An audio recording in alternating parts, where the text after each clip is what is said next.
So I'm going to do a series on lead guitar for absolute beginners if you've never played lead guitar before. What do I mean by lead guitar? Well, for the series I'm doing, and I'm going to set the bar high, what I specifically mean is, by the end of this series, I hope that you'll be able to play actual proper guitar solos over a backing track, and the solos will fit and sound nice over the track, and they are going to be things that you've made up yourself rather than just copied off a tab or off a music sheet. So as I say, it's quite a high bar, but I think we can do it, and I believe in you being able to do it. What do I actually mean? Best way I can show you is give you an example. So I'll just play a little bit of the lead guitar solo. This will be completely improvised. I'm not prepared anything for it. I do know the notes that I want to play. That's something that you're going to learn, and I have prepared a backing track that I am going to share with you so that you can use it for practice in the future lessons. But this is just to explain what I mean, and I'm not going to shred or go nuts. I'm just going to play a simple bit of lead guitar.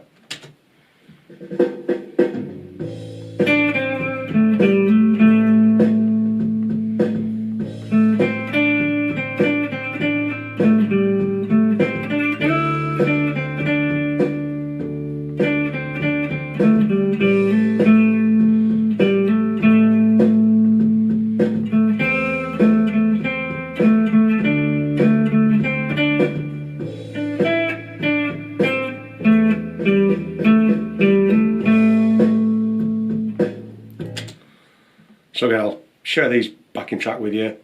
I'll explain in lessons exactly what I'm doing, but that's what I mean. My objective in terms of what I'm trying to achieve here is to get you to be able to do something of that, or even better than that, because that's super simple. I was only actually using 5 notes there. If you've never played a lead, if you've never played these single notes before, if you're just used to strumming away, that probably looks like I was doing all kinds there, but I was only using 5 notes in a very simple arrangement, and I'll share the entire thing with you. So I'm going to break it down into individual lessons so I don't end up doing these 40 odd minute lessons that I've done previously. I'm going to start off with learning a basic chord sequence. I was playing along to a chord sequence there. That's important because it gives us something to practice against. In this instance, I was using something called a 12-bar blues progression. You may have heard of a 12-bar blues progression. If you haven't, what does it mean? Well, the clue's in the name, 12-bar, so we've got 12 bars of music, and it just repeats over and over and over again. Blues, I was playing a blues style there. You might not be particularly into blues, but it's a really, really great genre or vehicle for you to use just to get started with. When I started learning lead guitar many years ago, I wasn't especially into blues as a style of music. I am much more now because I've progressed a little bit, and I do appreciate it quite a lot, and there's a lot of brilliant blues music, brain fart, blues music. But it's one of the most simple ways just to get started off with lead guitar and improvisation. This idea, the method that I'm going to teach you, isn't something that I've developed just off the top of my head. As I say, when I was learning, I was fortunate to have a really good teacher, a guy called Dave Duxbury.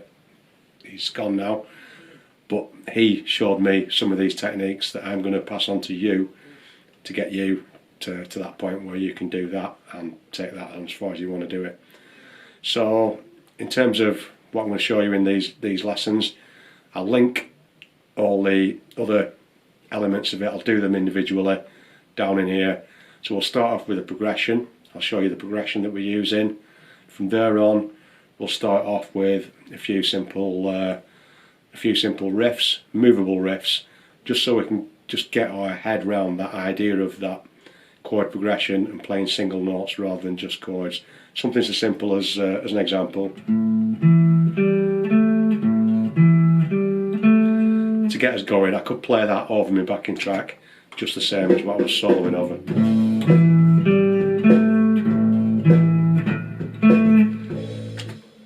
Just to get us used to playing those single note lines, single note runs, and developing our ear a little bit for when the chords are changing and what's happening in the chord progression. So that's where we're going to start off from, playing a few patterns that'll be easy for you to repeat, and then from there, once we're a little bit more confident, we'll run through a few of those different patterns.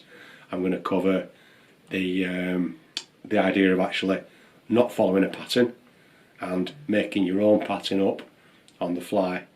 To begin with, you might not get it absolutely spot on sounding great because you won't know which notes to hit. I'll tell you which notes you can use, but you might not know which ones sound particularly good over which chords. That'll come with experience, and we'll start off small, we'll start off slow, and we'll take it from there. And my aim, my objective is, by the end of this series, you'll be able to play at least, at the minimum, as good or as sounding nice as what I did on my example there. Hopefully you'll be able to do a lot better than that.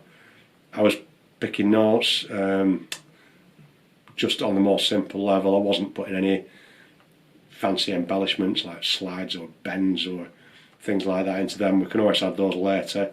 That's probably not the time in this series. We're just going to get the basics down. But by the end of the series, if you follow it through, I predict you'll be playing lead guitar, and by that time I also predict that you will enjoy it.